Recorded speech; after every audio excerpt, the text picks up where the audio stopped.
I was minted in a workshop on the outskirts. Heat, hammer, stamp, business as usual. Profile on the surface, medium quality silver.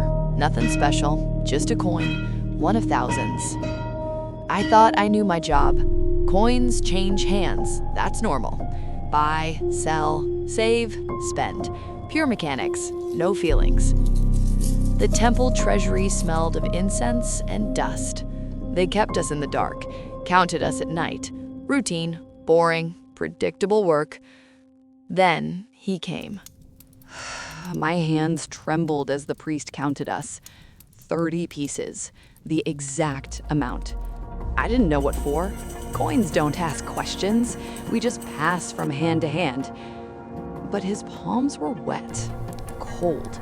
He scooped us into a leather bag without looking, like a man who knows he's making a mistake but can't stop.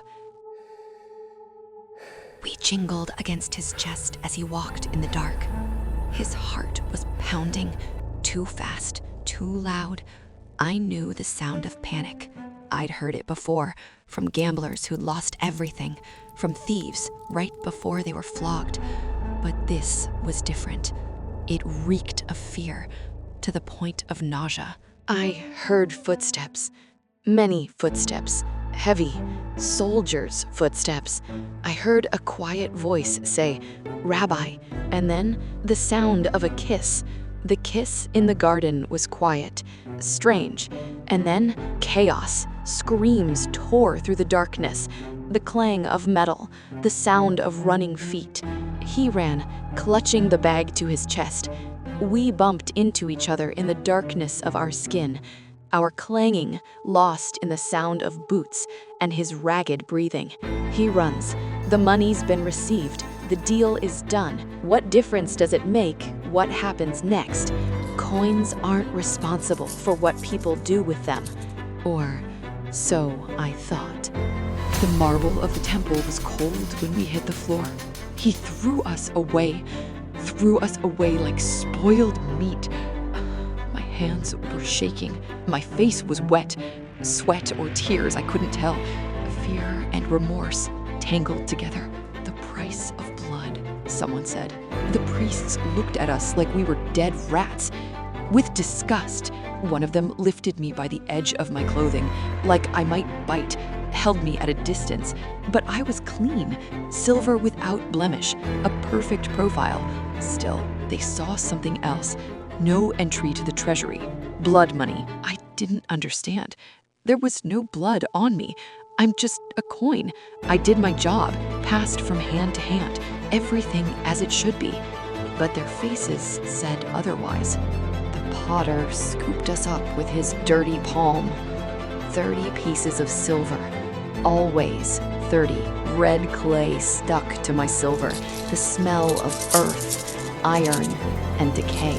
A shovel dug into the ground nearby, again and again, rhythmically. A cemetery for strangers, plots for nameless graves. That's what I bought. I lie in the gravedigger's pocket.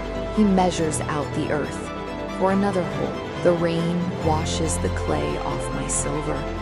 But I don't feel any cleaner. Money isn't to blame, so they say. A coin is just a tool, neutral, insensitive metal. And yet, they're afraid to take me with their bare hands.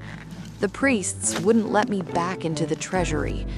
I, pure silver, now lie in the pocket of a merchant of death.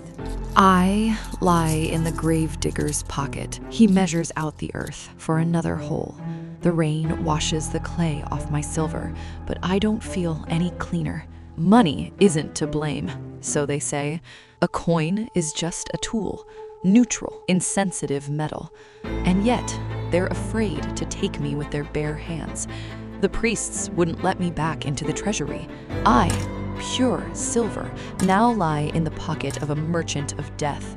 Maybe money really isn't to blame, but blood money brings nothing but graves. I realized this too late. The shovel struck stone again. The potter cursed and dug deeper. The earth split open. Red, and hungry. I thought I was just a coin, but it turned out I was the price of betrayal, and that price buys only one thing: land for the dead.